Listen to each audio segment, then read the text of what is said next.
अर्हन्ताणं नमो सिद्धाणं नमो वैरियाणं नमो अध्यायाणं नमो लोये सव्यसाहुणं मंगलम भगवान मंगलम गौतमो गणी मंगलम कुंद कुंदार्यो जैन धर्मोस्तु मंगलम सर्वमंगलमांगल्यम सर्वकल्याणकारकम प्रधानां सर्वधर्माणां जैनं जयतु शासनम् अर्हन्त भास्यत्थं गणहर देवे गन्थियं सम्मम् प्रणमामि भक्तिजुक्तो सुदृढाणमहोदयं शिरसा सिद्धे जयप्य सिद्धे चौविहाराहणा फले पत्ते वंदिता अरिहन्ते वोक्षम आराहणा कंसो। भगवती आराधना पर हमारी बात कल प्रारंभ हुई थी और भगवती आराधना आचार्य सुकोटि की प्राचीन महान और समाधि पर लिखी गई सबसे पहली रचना, इस पर हमारी बात प्रारंभ हुई थी। इस भगवती आराधना में बहुत विशाल ग्रंथ है। आचार्य ने 5 प्रकार के मरण बताए। बाल मरण, बाल सबसे पहले बाल मरण, बाल मरण, बाल पंडित मरण, पंडित मरण और पंडित पंडित मरण। इस ग्रंथ के जो केंद्र में है वो है पंडित मरण, यानी मुनियों का मरण, मुनियों की समाधि। वह भी 3 प्रकार की होती है, भक्त प्रत्याख्यान, इंगिनी और प्रायोगमन। तो इसमें मुख्य भक्त प्रत्याख्यान, बाकी मरण बाकी समाधियों का भी वर्णन है लेकिन बहुत थोड़े में है। इसकी जो मुख्य विषय है वो है भक्त प्रत्याख्यान, और उसमें भी सभी 4 भक्त प्रत्याख्यान, यानी जो व्यक्ति पूरी प्लानिंग से, पूरी योजनाबद्ध तरीके से समाधि अंगीकार करता है, उत्कृष्ट 12 वर्ष तक की समाधि होती है और निर्यापक आचार्य की खोज के लिए भी वो जाता है ना, कई 7 तक। तो ये जो बिल्कुल पूरी सुनियोजित तरीके से जो समाधि अंगीकार की जाती है उसका वर्णन इसमें प्रमुखता से है और बाकी का थोड़ा थोड़ा वर्णन है। तो सीधा हम उसी विषय पर आते हैं। बाल मरण की तो उन्होंने भर्त्सना की। सम्यक दृष्टि का जो मरण होता है उसमें सम्यक आराधना में उसकी चर्चा की कि यदि सम्यक आराधना करता हुआ वह जीव समाधि करता है तो वह भी ज्यादा संसार में नहीं भटकता। भक्त प्रत्याख्यान में आचार्य ने इस समाधि को बतलाने के लिए 40 अध्यायों में बात की, और कल मैंने आपको बताया था कि ये 40 अध्याय समाधि तो थोड़ी देर का काम है, क्योंकि समाधि के नाम पे जो हमारे मन में परिकल्पना खड़ी होती है वो केवल मरण की होती है, लेकिन ऐसा बिल्कुल नहीं है। समाधि में मरण होना, यानी हम समाधि में रहें और देह छूट जाए, इसे समाधि मरण कहते हैं। मरण को समाधि नहीं कहते। और वह समाधि में देह कब छूटती है? जब जीवन समाधि में रहा हो। आचार्यों ने समाधि का बहुत अच्छा वर्णन किया है। बाद में भी समाधि पे ग्रंथ लिखे गए, इस ग्रंथ की ही टीकाएं लिखी गई। अपराजित स्तुति का कल मैंने उल्लेख किया था, ये भी बहुत प्राचीन टीका है। और मेरे पास जो टीका है हार्ड कॉपी, ये पंडित सदासुख दास जी कासलीवाल की भाषा वचनिका है, और आप इसे जरूर पढ़ें। और ये आदरणीय ब्रह्मचारी बिमला बहन, इनके द्वारा ये संपादित है। और मैं कहता हूँ अपराजित सूरी से भी बढ़िया जो है वो भाषा वचनिका है पंडित सदासुख दास जी कासलीवाल की। बहुत अच्छी भाषा वचनिका है, और आप देखेंगे कि उस भाषा वचनिका में लगभग मूलाचार तो है ना, प्राय उसमें आ ही गया उनकी भाषा वचनिका में। समझ में आया ना, बहुत अच्छी भाषा वचनिका है। अपराजित सूरी की भाषा वचनिका में तो बहुत आपत्तिजनक बातें भी हैं, क्योंकि ऐसा कहते हैं वो यापनीय संघ के थे। लेकिन कोई भी प्राचीन आचार्य पे कोई ऐसी टीका टिप्पणी करना मुझे अच्छा नहीं लगता। लेकिन अब जो है सो है। पंडित सदासुख दास जी ने ही टीका करते समय जहां पे ऐसी बात आई तो उन्होंने लिख दिया कि भाई ये गाथाओं का अर्थ मुझे समझ में नहीं आया, क्योंकि वो आपत्तिजनक चीजें थी। और अपराजित सूरी को तो उन्होंने श्वेतांबर ही लिख दिया कि ये तो श्वेतांबर थे। तो श्वेतांबर नहीं थे, वो यापनी है ना का प्रभाव था। लेकिन जब हम भगवती आराधना की गाथाओं में जाते हैं तो उन्हें जो यापनीय कहा जाता है, तो थोड़ा सा हमें विचार करेंगे जहां जहां ऐसी बातें आएंगी, है ना, कि वो कैसे थे। मुझे लगता है वो जो शिवकोटि आचार्य थे, यापनी कहने में मेरी जिह्वा थोड़ी सी उठती नहीं है ना। मूल आमनाय की तरह शुद्धता नहीं है, तो यापनीय की तरह एकदम वैसा भी नहीं है मामला। कैसे नहीं है वो मैं बताऊंगा जहां ऐसे स्थल आएंगे। फिलहाल अभी यहाँ आ जाइए कि 40 अध्यायों के पहले मैं आपको नाम गिन, जिन 40 अध्यायों में इन्होंने पूरी समाधि की तैयारी, समाधि के पहले की भूमिका, वो पूरे 40 अध्यायों में जो इन्होंने उस पूरे विषय को बांटा है, वो 40 अध्यायों के एक बार मैं नाम आपको बोल दूं।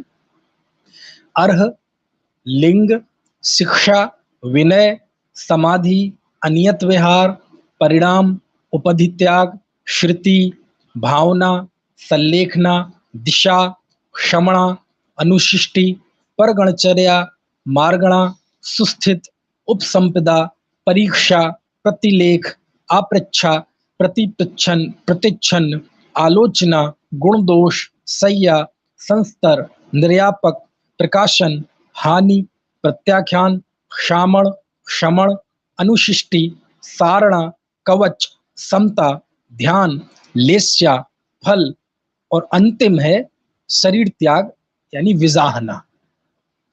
और ये 40 ज्यों ज्यों हम आगे बढ़ेंगे, ये विषय चर्चा उतनी ही ज्यादा आनंददायी और उतनी ज्यादा गहरी होती जाती है। क्योंकि शुरुआत में तो एक तरह से तैयारी का वर्णन है, लेकिन ज्यों ज्यों आगे बढ़ते हैं, ज्यों ज्यों वह जीव संलेखना के समाधि के नजदीक पहुंचता जाता है, तो विषय भी बहुत आनंददायी, सूक्ष्म और बहुत भावुक कर देने वाला होता जाता है। इसमें ऐसे भी वर्णन आते हैं कि जब कोई आचार्य जब अपना संघ छोड़कर दूसरे संघ में जाते हैं तो उनकी संघ से कैसे विदाई होती है, तो बहुत भावुक कर देने वाला दृश्य है। इसमें आएगा अभी कि वो कैसे क्षमा मांगते हैं, वो आचार्य को नवीन आचार्य को उपदेश देते हैं जिन्हें उन्होंने आचार्य बनाया, है ना। इसके बाद वो सभी संघ को उपदेश देते हैं, कहते ना कि जाते जाते आप क्या संदेश देना चाहते हैं। तो विदाई के वक्त कैसी उनकी क्षमा होती है, विदाई के वक्त कैसा वह उपदेश देते हैं अपने संघ को। पूरे जीवन भर दिया है आचार्य के काल में, लेकिन अंतिम समय में क्या उपदेश देते हैं, जिन्होंने आचार्य बनाया उन्हें क्या उपदेश देते हैं, विदाई में वो कैसा उनका संवाद होता है, और विदाई के वक्त संघ के बाकी जो साधु हैं वो क्या बोलते हैं उनसे। ऐसा बड़ा भावुक कर देने वाला वर्णन सब आने वाला है। समाधि की तैयारी करते हैं तो आचार्य कैसे नियुक्त करते हैं, साधुओं को ड्यूटी लगाते हैं कि तुम्हारी ड्यूटी जो है वो उनके समाधि वाले क्षपक मुनि जो समाधि में स्थित है ना, उनको कहते क्षपक। तो क्षपक की आप सेवा शुश्रूषा करेंगे, आप उनको उपदेश देंगे, है ना। 4 साधु वहाँ गेट पे, यदि कोई बसती का है या तो गेट पे रहेंगे, कोई गृहस्थ अंदर ना आए तो वहीं उनके प्रश्नों का, शंकाओं का उपदेश आदि देके उनका समाधान कर दें। बहुत अच्छी मांगलिक व्यवस्था और बहुत व्यवहारिक और प्रबंध कौशल वहां देखने लायक होता है आचार्य का। तो उसका विवेचन है। फिर समाधि के समय वो क्या सोचता है, क्या विचार करता है, क्या उसकी भावनाएं होती हैं, उसका वर्णन है। और इसका भी चित्रण है कि जब समाधि हो जाती है तो समाधि के बाद उस शरीर को क्या करते हैं। जैसे आज के समय में जलाने की प्रथा है ना। दूसरी संस्कृतियों में जाओ तो दफनाने की प्रथा है। तो आपको ये भी पता चलेगा कि भगवती आराधना में साधु की समाधि के बाद उस शरीर का क्या करते हैं, और ये कैसे पता चलता है कि जिनकी समाधि हो गई उनकी समाधि सही हुई कि गलत हुई, अच्छी हुई कि क्यों? क्योंकि ऐसी स्थिति आ जाती है अंत में कि तो वो आंख बंद करके बिल्कुल बाहर से देखने पे जैसे बिल्कुल बेढाल पड़े हैं। अब उनके अंदर परिणाम क्या चल रहे हैं वो आपको कैसे पता चलेगा? तो ऐसी भी इसमें व्यवस्था बताई कि हम कैसे पता करें कि समाधि में जो साधु थे, सल्लेखना में स्थित थे, उनकी सदगति हुई कि दुर्गति हुई, है ना? भवनत्रिक में गए, भवनवासी व्यंतर ज्योतिषी हुए कि वैमानिक हुए कि अनुत्तर विमानों में पैदा हुए कि उनका, है ना, निर्वाण की मतलब क्या हुआ, यानी उनकी कौन सी गति हुई। तो ऐसे चिन्हों का भी इसमें वर्णन है कि कैसे पता करते हैं कि इनकी कौन सी गति हुई, समाधि बिगड़ी कि सुधरी। तो ये सारा वर्णन आपको इसमें पढ़ने मिलेगा। और बीच बीच में जब आचार्य इस भगवती आराधना की 2200 लगभग गाथाओं का बहुत महत्वपूर्ण हिस्सा इसमें गया है कि आचार्य का जैसे नीतिकार होते ना, सुभाषित नीतिकार, तो वो नीति की बातें करते हैं, विनय का महत्व, ब्रह्मचर्य का महत्व, नारी की निंदा, ठीक है ना, आलोचना का महत्व, सत्संगति का महत्व, वैराग्य का महत्व। तो ये बहुत सारी चीजें ऐसी आती हैं। तो आचार्य का यहाँ जो नीतिकार का सुभाषित लिखने वाला जो व्यक्तित्व है वो भी यहाँ उनका उछल कर सामने आ जाता है। तो वो बहुत सारी नीति की बातें भी लिखते हैं। तो वो भी उसको, अब वो बहुत प्रायोगिक होती हैं, बहुत पढ़ने लायक होती हैं, मुनियों को भी, हम आप जैसे गृहस्थों को भी वो बहुत आनंद देने वाली होती है। सत्संगति का महत्व बताते हैं, ऐसी बहुत सारी बातें। ठीक है, तो इन 40 अधिकारों की हम जरा विषय वस्तु समझते हैं। इसमें सबसे पहला है अर्ह। इसमें 6 गाथाएं हैं मात्र, गाथा 73 से गाथा 78। और अर्ह शब्द का अर्थ होता है योग। बताया था ना एक दिन मूलाचार के प्रसंग में कि भगवान को अरहंत कहते हैं। क्यों? क्योंकि वो अर्ह हैं। अर्ह यानी योग्य हैं, जो पूजा सत्कार स्तुति के योग्य होते हैं वो अरहंत होते हैं। तो ऐसे यहाँ अर्ह शब्द का अर्थ है योग। तो यहाँ ये बताया है कि समाधि के योग्य कौन होता है। तो कहते सुनो भैया, कि कोई दुस्साध्य रोग हो जाए कि अब बचने की संभावना नहीं है, बुढ़ापा आ गया हो, एकदम ऐसा बुढ़ापा आ गया हो कि जंघा बल यानी चलने फिरने की ताकत बहुत वीक हो गई हो, आंखों से दिखना कम हो गया हो, कान से सुनना कम हो गया हो, तो ऐसी स्थिति आ जाए, अथवा कोई दुर्भिक्ष आ जाए, ऐसा दुर्भिक्ष फैल जाए कि अब जीवन की संभावना नहीं है, अथवा ऐसा हो जाए कि बहुत भयंकर जंगल में हम भटक जाएं, क्योंकि आज तो इंफॉर्मेशन टेक्नोलॉजी है, सब तरह की बातें हैं। नगरीय संस्कृति प्रमुख हो गई है, जंगल भी कम हो गए हैं, है ना। पुराने समय में तो ऐसा होता था, साधु संग भटक जाता था, जंगल में ऐसे भटक जाते थे कि पता चले कि ऐसी स्थिति आ गई कि समाधि लेना पड़े। समझ में आए ना। तो ऐसी स्थिति में आ जाए, महा जंगल में भटक जाए, वहां ना तो आहार चर्या होनी है ना। तो ऐसी स्थिति में क्या किया जाएगा? या फिर कोई और परिस्थिति भी बन सकती है कि अब तो बिल्कुल मृत्यु होनी ही है, अब मृत्यु अवश्यम भावी है। पहले तो कोई भी परिस्थिति बने, जीवन की कोशिश होती है कि मृत्यु ना हो, है ना। लेकिन अब ऐसा समझ में आ जाए कि नहीं, अब तो मृत्यु तय है, अब तो कोई बचा नहीं सकता, अब तो आयु कर्म का नाश होगा ही होगा, ऐसी निह प्रतिकारे शब्द दिया ना समंत भद्र स्वामी ने, ऐसी जिसका प्रतिकार संभव ना हो, ऐसी जब स्थिति आ जाए तो फिर उस स्थिति के लिए, है ना, फिर वो सल्लेखना लेते हैं।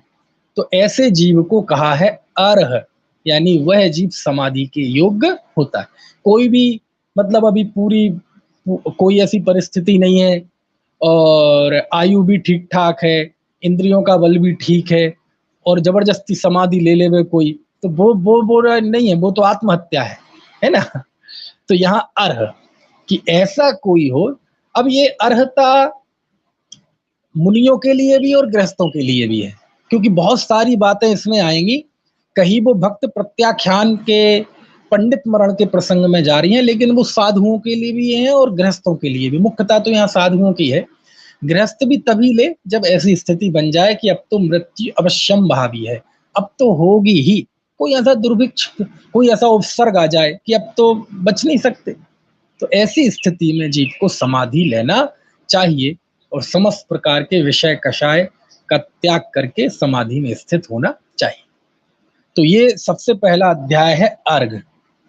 फिर दूसरा अधिकार है लिंगाधिकार। इसमें 22 गाथाएं हैं, गाथा 79 से लेके 100 तक। इसमें जो मुनि के बाह्य चिन्ह हैं, नग्नता, अचेलकत्व, केशलुंच, प्रतिलेखन, पिक्षिका से प्रतिलेखन करते ना, और देह के प्रति ममत्व का त्याग, इन 4 बातों का वर्णन है। यानी एक तरह से हम कह सकते हैं इसमें लिंग शुद्धि का विधान है। लिंगाधिकार में नग्नता के गुण बताए, केशलुंच के गुण बताए, है ना, प्रतिलेखन के गुण बताए, और शरीर संस्कार के त्याग के गुण बताए, है ना। पिक्षिका का तो मैंने बताया था, मूलाचार में जो 5 बातें आई थी पिक्षिका के लिए, कि इसमें धूल नहीं लगती, पसीना नहीं लगता, मृदु होती है, कोमल होती है और वजन में हल्की होती है।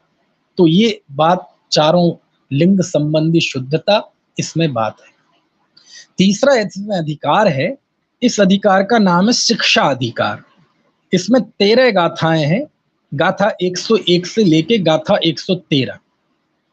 और इन 13 गाथाओं में शिक्षा अधिकार में मुख्य रूप से यहाँ स्वाध्याय का महत्व बताया है कि आप स्वाध्याय करें, जिनवाणी का अध्ययन करें। क्यों? क्योंकि जिनवाणी के अध्ययन से ही संवर होता है, जिनवाणी के अध्ययन से ही गुप्ति होती है, जिनवाणी के अध्ययन से ही सम्यक दर्शन ज्ञान चारित्र में निर्मलता आती है, जिनवाणी के अध्ययन से संयम में वृद्धि होती है। तो इस पूरे अधिकार में मुख्यता से आचार्य ने स्वाध्याय का महत्व बताया है। यानी इस तीसरे अध्याय में स्वाध्याय का महत्व बताया है। और एक वो गाथा जो मैंने बताई थी उस समय, मूलाचार की 972वीं गाथा, वो गाथा यहाँ भी है, 109 नंबर की गाथा।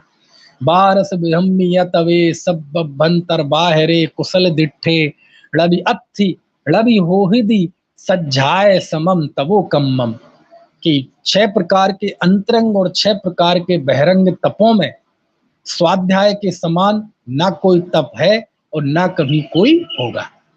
तो वहां भी गाथा आई थी, यहाँ भी गाथा है।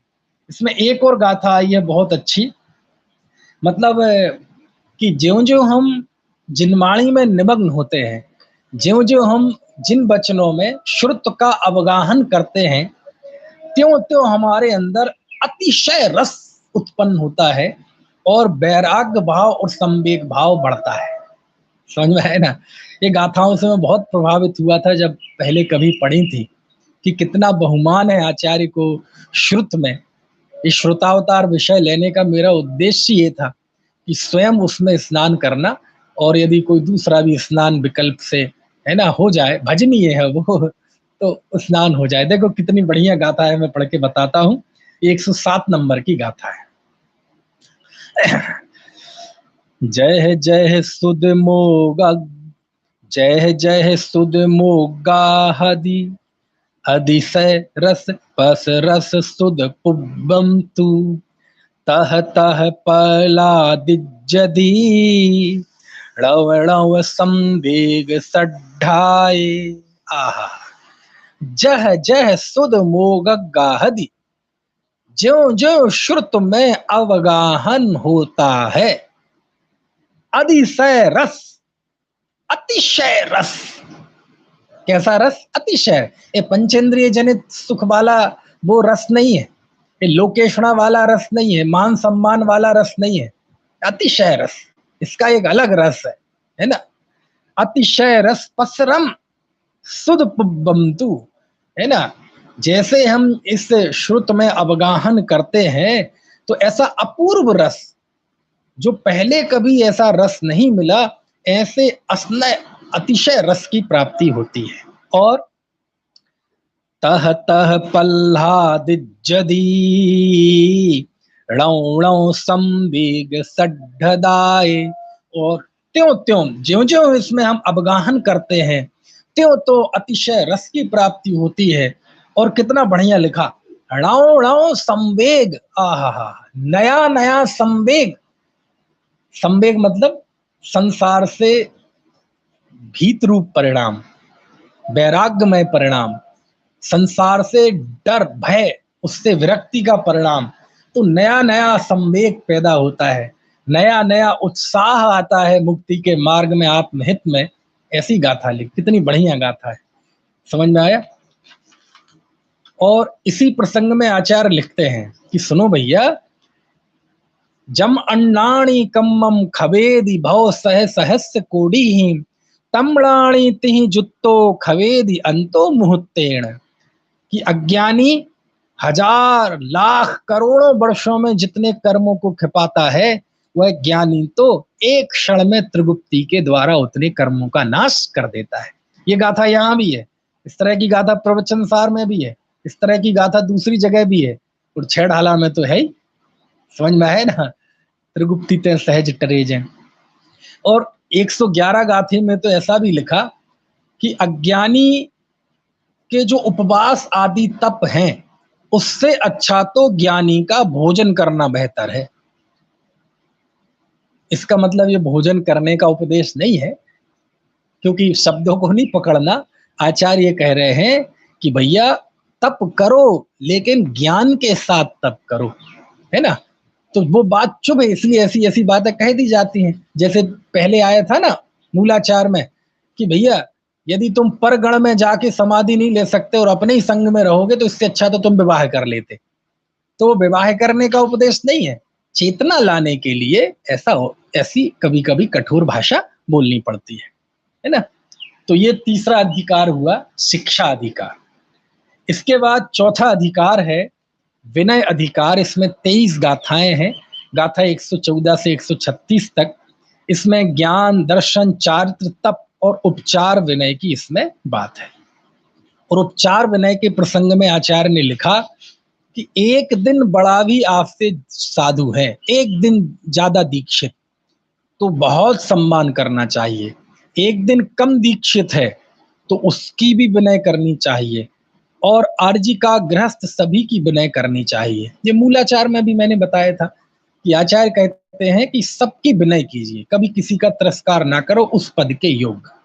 और 134वीं गाथा में तो उन्होंने लिख दिया बिणवो मोक्षो द्वारम, ये विनय मुक्ति का द्वार है। चलिए, तो ये चौथा था विनय अधिकार। फिर पांचवा अधिकार है समाधि अधिकार। इसमें 10 गाथाएं हैं, गाथा 137 से 146 तक। इसमें मन को वश में करने का उपदेश दिया गया है कि मन में उत्साह रखें, समाधि के प्रति, धर्म के प्रति, रत्नत्रय के प्रति उत्साह रखें, मुक्ति के प्रति उत्साह रखें, मन में उमंग रखें, मन को पंचेंद्रिय के विषयों में न जाने दें। तो ये वर्णन है, इसका नाम है समाधि अधिकार। इसके बाद छठवां अध्याय है अनियत विहार।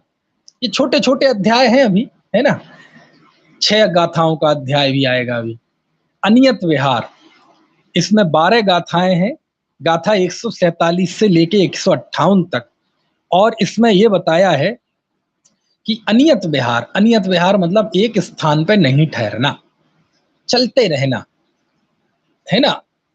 एक स्थान पर नहीं ठहरना, चलते रहना, क्योंकि बहता पानी रमता जोगी।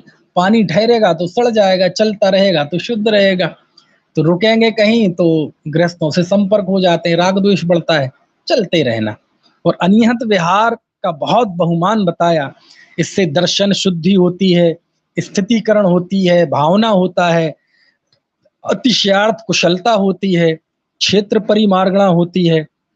और ऐसे स्थान पर होना चाहिए कि जहां सन्यास के योग क्षेत्र काल सब कुछ हो, है ना।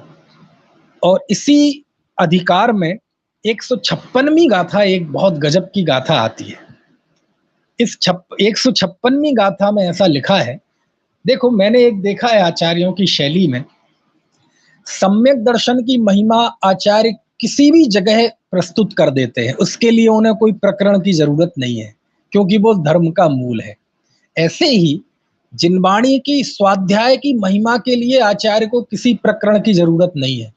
कहीं भी जहां उनका मन करता है वो जिन वचन और श्रुत का अभ्यास और जिनाज्ञा और प्रवचन वात्सल्य की प्रेरणा देने लगते हैं। तो यहां भी उन्होंने दी और उन्होंने लिखा, कंठ गदे ही भी पाणे ही साहुड़ा आगम दोदु का दब्बो, आगमोदु का दब्बो, कि कंठ में प्राण आ जाए, कंठ में मतलब हलक में जान आ जाए, आपके बिल्कुल ऐसी स्थिति बन जाए कि बस अब तो मरे, उस समय भी साधु को आगम का अभ्यास करना चाहिए। ये बात इसकी 156वीं गाथा में लिखी। मैं अपने बाकी व्याख्यानों में भी इस गाथा का उद्धरण देता हूं हमेशा, आज वो क्रम में आ गई कि कंठ गदे ही विपाणे ही साहुड़ा आगमोदु का दब्बो, कि कंठ में प्राण आ जाए। कितनी बड़ी बात है बोलो आप। जब मैं जिनवाणी के स्वाध्याय की प्रेरणा देता हूं, ये श्रुतावतार आपके बीच में प्रस्तुत कर रहा हूं, स्वयं पढ़ रहा हूं, कोशिश कर रहा हूं कि आप भी हमारे साथ पढ़ें, तो इसलिए तो कर रहे हैं कि देखो आचार्य तो कह रहे मौत के समय में भी, मृत्यु सामने खड़ी है उस समय भी आगम का अभ्यास करें, और हमारे पास तो जीवन है भी। तो जब मृत्यु के समय भी कहा है तो जीवन में उसका कितना और ज्यादा उसके प्रति हमें, है ना, अनुरक्ति होनी चाहिए। इसके लिए ये बात मैंने कही है ना। इसके बाद 7वां अध्याय है, 7वां अधिकार, इसका नाम है परिणाम अधिकार। इसमें 8 गाथाएं हैं, गाथा 159 से 166। इसमें दृढ़ निश्चय की बात है, दृढ़ निश्चय कि मन को पक्का कर लो। समझ में आया ना, परिस्थितियों से भागना मत, उपसर्ग और परिचय से भागना मत, मृत्यु से भागना मत। कोई भी परिस्थिति आ जाए, अपने रत्नत्रय रूप धर्म में, अपने भेद अभेद रत्नत्रय में स्थित रहना, इसका नाम है दृढ़ निश्चय।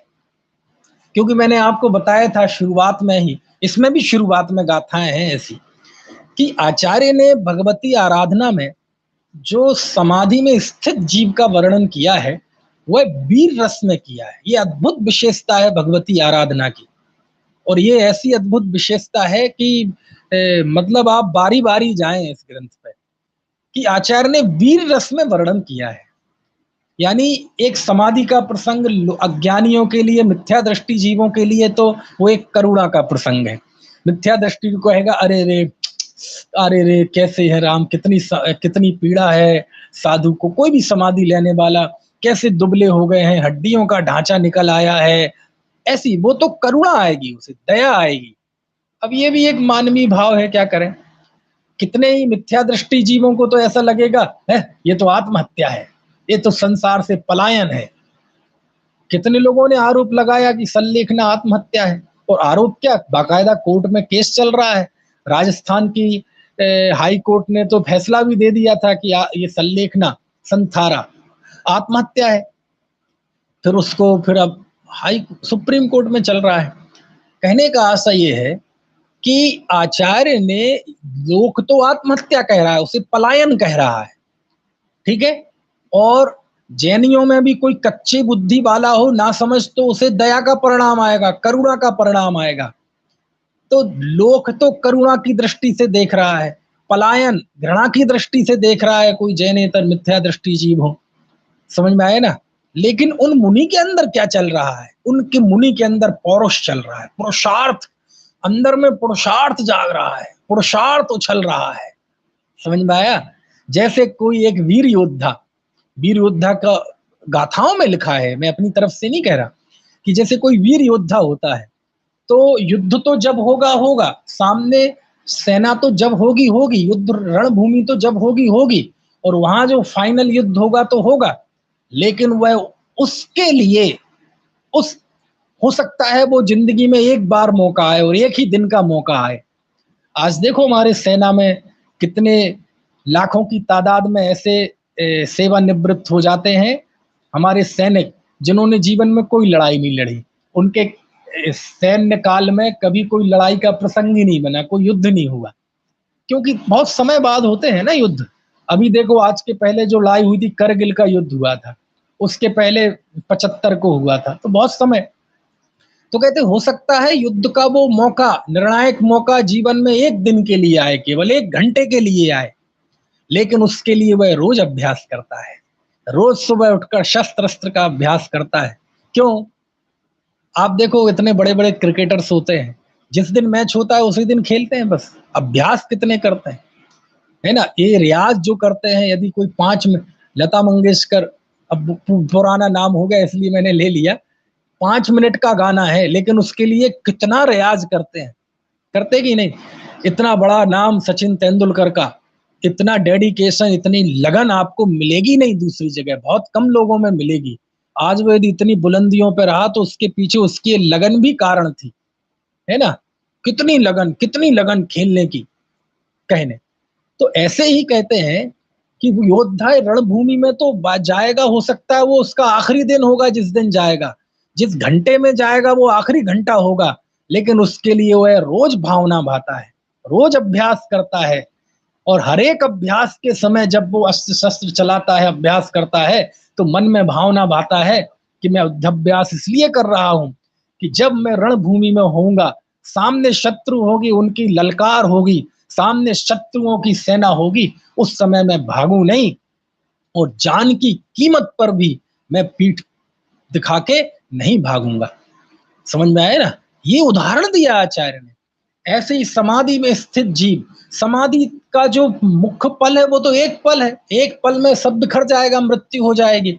और उसके पहले जो हा है, वो भी ज्यादा दिन नहीं रहती, वो तो फाइनल है, वो तो हम वहां खड़े होंगे मृत्यु के सामने बिल्कुल, कि बस शस्त्र चला और मृत्यु। लेकिन कहते हैं उसके पहले समाधि की भावना रोज भाएं। सम्यक दृष्टि ज्ञानी पुरुष रोज समाधि की भावना भाते हैं, रोज ये भावना भाते हैं कि देहांत के समय में प्रभु तुमको ना भूल जाऊं, हे भगवान मुझे आपकी प्रसाद से मुझे समाधि मरण हो, बोधि लाभ हो। ऐसी समाधि की भावना, और समाधि की भावना के साथ समाधि की तैयारी रोज भाता है वह जीव, ये बात इसमें लिखी है। क्यों? क्योंकि युद्ध तो 1 घंटे का, आधे घंटे का हो सकता है, 1 मिनट का ही हो, लेकिन उसके लिए तैयारी कितनी चाहिए। तो ऐसा वीर रस में कि मानो वह एक योद्धा है, वह तैयारी कर रहा है कि मृत्यु के समय में, क्योंकि मृत्यु से बड़ा तो कोई शत्रु है नहीं, रणभूमि में तो शायद वो बच भी जाए, लेकिन मृत्यु तो आएगी, एक पल में सब खत्म कर देगी, उसके आगे तो किसी की चलती नहीं है, ना किसी ज्ञानी की ना अज्ञानी की। तो जब मृत्यु तुम आओगी तो तुम आ जाना, मेरा सब कुछ छीन लेना, लेकिन मजाल मेरे चेहरे पे सिकी ना जाए, मेरी आंखें नहीं झुकेगी, मैं पीछे नहीं हटूंगा, मैं पलायन नहीं करूंगा। तुम अपनी ताकत लगाना, मैं अपने अंदर के पौरुष की ताकत लगाऊंगा। समझ में आया। और इस लड़ाई में कमजोर मनोबल वाला व्यक्ति, जिसने जीवन समाधि में नहीं बिताया हो, उस लड़ाई में वो मृत्यु से हार जाएगा, लेकिन जिसने जीवन समाधि में जिया हो, वह मृत्यु के समय मृत्यु से जीत जाएगा, वो मृत्यु से डरेगा नहीं। तो जीवन समाधि में बिताओ, आचार्य कह रहे, तब उसके अंदर ऐसा पौरुष आता है कि वह मृत्यु से डरता नहीं है। ये अद्भुत विशेषता है, वीर रस में वर्णन किया। समझ में, पीठ नहीं दिखाएगा वह। तो राजस्थान में तो ऐसे ऐसे वीर योद्धाओं के वर्णन आते हैं कि ऐसा अंदर में उछलता हुआ तेज था, ऐसा हृदय में और खून तेज दौड़ रहा था शरीर में मातृभूमि की रक्षा के लिए, कि सर कट गया तो धड़ बाद में युद्ध करता रहा, और धड़ युद्ध करता रहा, और धड़ ने ही 2-4 लोगों को खत्म कर दिया। और ये कोई अतिशयोक्ति नहीं है। ये सोच सकता है कोई साहित्य में कोई अतिशयोक्ति होती हो, अतिशयोक्ति नहीं है, ये ऐसा होता है।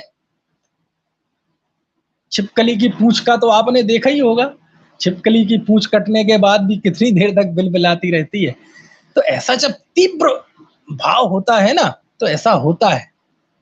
और इसमें थोड़ी बहुत अतिशयोक्ति हो तो हो, लेकिन ऐसा होता है। तो ऐसे कहते हैं कि जैसे ये भी एक वीर योद्धा है, यद्यपि इंद्रिया शिथिल है। आपने वो चित्र देखा होगा, 4 साधु इस तरफ हैं, 4 साधु इस तरफ, घरों घरों में समाधि मरण का चित्र होता है। बीच में एक साधु लेटे हुए हैं, बिल्कुल हड्डियों का ढांचा हो चुका है शरीर, लेकिन चेहरे पे किसी के कोई क्लेश नहीं, कोई उद्विग्नता नहीं, कोई संताप नहीं। तो लोक की दृष्टि से वो करुणा का दृश्य है, लेकिन भगवती आराधना में इन्होंने जो वर्णन किया है शिवकोटि महाराज ने, उनकी दृष्टि से वो वीरता का वर्णन है, वो वीर रस है, उसके अंदर वैराग्य उछल रहा है। यानी वो सारी दुनिया को चैलेंज कर रहा है कि देखो ये मृत्यु खड़ी है सामने, लेकिन मैं डिगने वाला नहीं हूं। शरीर पड़ा हुआ है, ये शरीर की प्रकृति है, आंख नाक कान कमजोर हो गए, उसकी प्रकृति है, लेकिन मेरे आत्मा की प्रकृति पलायन नहीं है, मेरे आत्मा की प्रति हथियार डालना नहीं है, मेरी आत्मा की प्रकृति झुकना नहीं है, मैं वैराग्य में स्थिर रहूंगा। समझ में आया ना? तो ये वीर रसात्मक वर्णन है। तो ये जो परिणाम अधिकार है, इसमें इसी दृढ़ निश्चय का वर्णन है। दृढ़ निश्चय रखो, कैसा पराक्रम सोचो आप, है लोक के लिए करुणा का दृश्य और आचार्य के लिए वीरता का दृश्य। वीरता, इससे बड़ा कोई वीर नहीं हुआ जिसने मृत्यु को जीत लिया। मृत्यु को जीतना क्या होता है? मृत्यु का डर निकल जाना। मृत्यु का डर कब निकल जाता है? जब ये अनुभव हो जाता है कि मेरी कभी मृत्यु नहीं होती मैं एक शाश्वत अजर अमर तत्व। बहुत बढ़िया। इसके बाद एक 8वां अधिकार है, इसका नाम है उपधि त्याग अधिकार। और ये गाथा 167 से 175 तक 9 गाथाएं हैं। अभी तो ये छोटे छोटे अधिकार हैं। और इसमें उपधि त्याग यानी उपाधि परिग्रह के त्याग की बात है कि समस्त प्रकार के परिग्रह का त्याग करना चाहिए। तो मुनि तो परिग्रह के त्यागी होते ही हैं, उसमें कौन सी नई बात है? नहीं, ममत्व भाव का पूर्णतः त्याग है ना। पिछी कमंडल तो है, ज्ञान का उपकरण है ना, शास्त्र भी हो अथवा और भी उपकरण हो सकते हैं, जहां है वो पाटा वगैरह हो सकता है, चिटाई, कहते ना, इससे भी कोई ममत्व भाव नहीं, इनके प्रति भी ममत्व भाव का त्याग करें। फिर एक 9वां अधिकार है श्रुति अधिकार। 176 गाथा से लेके 181 गाथा तक, इसमें 6 गाथाएं हैं, छोटा अध्याय है, सबसे छोटा अधिकार यही है मेरे समझ से। इसमें श्रुति, वैसे श्रुति का अर्थ तो होता है सहारा, लेकिन सहारा मतलब क्या? जैसे हम जब ऊपर चढ़ते हैं ना, तो सहारे से ऊपर चढ़ते हैं सीढ़ी के द्वारा। तो इस अध्याय में इसी बात का वर्णन है कि अपने अंदर के भाव को बढ़ाते जाओ, अपने चारित्र में वृद्धि करते जाओ, अपने वैराग्य में वृद्धि करते जाओ, ठहरो मत। क्योंकि लोक में और धर्म के क्षेत्र में दोनों ही में ये फॉर्मूला है कि यदि आप ठहर जाएंगे तो वहीं से आपका पतन प्रारंभ हो जाएगा। और अब तो आपको समाधि लेनी है, तो आप अपने वैराग्य में वृद्धि करते जाएं, क्योंकि वैराग्य में वृद्धि नहीं करेंगे तो आप निश्चित रूप से परिणामों में शिथिलता आएगी, है ना। तो ये इसमें वर्णन है कि आप सीढ़ी चढ़ते जाएं, परिणामों को बढ़ाते जाएं, वैराग्य बढ़ाते जाएं, ठीक है ना। चलिए, और इसी अध्याय में एक ये 179वीं गाथा आती है। और वैराग्य की वृद्धि के लिए, परिणामों को और बढ़ाने के लिए आचार्य इसमें एक शिक्षा देते हैं कि सुनो, अब तुम समाधि की तैयारी कर रहे हो, वैराग्य बढ़ाओ, अब ज्यादा बातचीत मत करो किसी से, मौन रहो। बोलना है तो किससे बोलो? आचार्य से बोलो, अपने साधुओं से, संघ के साधुओं से भी बहुत कम बोलो, जितना बहुत प्रयोजनभूत हो। और ये बात समाधि के लिए ही नहीं, ये हमेशा के लिए ही है। इसके अलावा मिथ्या दृष्टि जीवों से मौन रहो। समझ में आया ना? मौन रहो, कोई जरूरत नहीं है बोलने की, ऐसा लिखते हैं इसमें। देखो,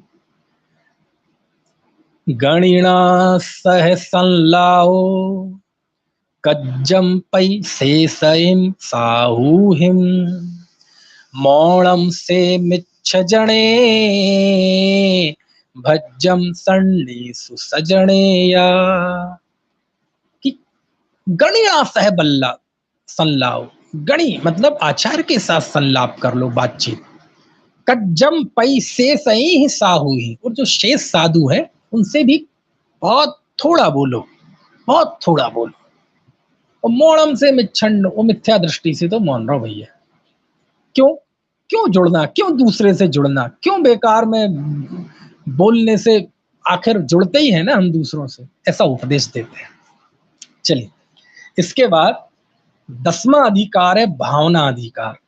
इसमें 28 गाथाएं हैं और इसमें 182 गाथा से लेकर 209 गाथा तक 28 गाथाएं हैं। और ये बहुत मार्मिक है। इसमें अपरिग्रह की भावना को भाते हुए एक बहुत अच्छी बात कही गई है और सीखने लायक। अभी 2-4 दिन पहले जो वो जिनदेशना शिविर चल रहा है ना, नहीं, सर्वोदय अहिंसा वाला शिविर जो चल रहा है, उसमें मेरा व्याख्यान था। उस व्याख्यान का विषय था तत्व और साधना। तो उससे संबंधित है, क्योंकि हम कहते परद्रव्य से राग नहीं होता, परद्रव्य से बंध नहीं होता, परद्रव्य से मुक्ति नहीं होती। तो कोई कह सकता है जब परद्रव्य से कुछ नहीं होता तो हम परिग्रह का त्याग क्यों करें। इसमें आचार्य बहुत गजब बात करते हैं। देखो मैं पढ़ के बताता हूं आपको।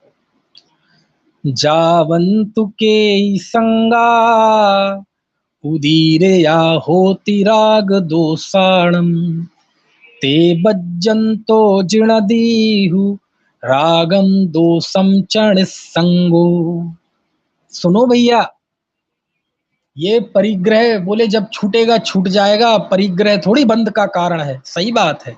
अब यहाँ की बात सुनो क्या कह रहे हैं कि इस जितना भी कोई परिग्रह है, जाबंतु के संगा, जो भी जितना परिग्रह है, उदीर या होति राग दोषाणम, इससे राग द्वेष की उदीरणा होती है। आपको गंभीरता समझ में आई इसकी? जितना भी ये परिग्रह है, इससे राग द्वेष की उदीरणा होती है। उदीरणा होती है यानी राग द्वेष तो चल ही रहा है, लेकिन राग द्वेष उदीरणा यानी जो राग द्वेष भविष्य में होने वाला था वह उदयावली में आके आपको रागी द्वेषी कर देता है, ऐसा लिखते हैं, है ना। क्योंकि वो परिग्रह 9 कर्म है, कर्मों की उदीरणा ये द्रव्य कर्म है, और रागी द्वेषी होना ये भाव कर्म है।